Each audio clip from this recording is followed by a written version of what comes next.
ఇర్మియా గ్రంథము 17వ అధ్యాయము 7వ వచనము. యెహోవాను నమ్ముకునివాడు ధన్యుడు, యెహోవా వానికి ఆశ్రయముగా ఉండును.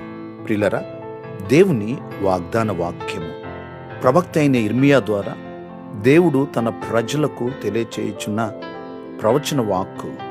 వారు ప్రభువుని నమ్ముకుని ఎడల వారు ధన్యులవుతారని, స్వయాన దేవుడే వారికి ఆశ్రయముగా ఉంటాడని ఈ మాటలు పలికి ఉన్నాడు.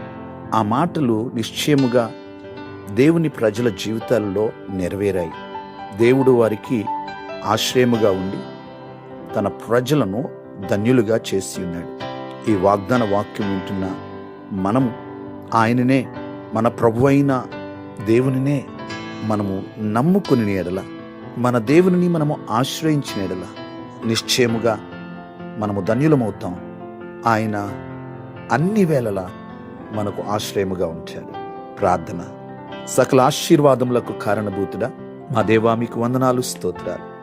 మీ వాగ్దాన వాక్యమును బట్టి వందనాలు ప్రభువా. నీ ప్రజలైన వారి జీవితాలలో మిమ్మల్ని నమ్మిన వారి ఎడల వారిని ధన్యులుగా చేసిన ప్రభువా, మీ నమ్మకత్వాన్ని బట్టి వందనాలు, స్తోత్రాలు.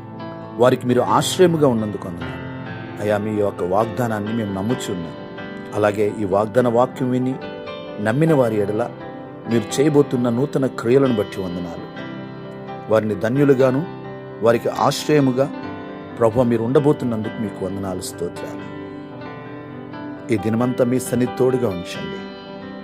నీ బిడ్డలైన ప్రజలు నిన్ను నమ్మి నిన్ను ఆశ్రయించిన వారి ఎడల ప్రభువా మీరు చూపబోతున్న కృపను బట్టి వందనాలు చెల్లిస్తూ మీ హస్తము తోడుగా ఉంచి వారి యొక్క ప్రతి ప్రయత్నములో జయము దయచేయమని యేసు నామములో ప్రార్థిస్తున్నాము తండ్రి.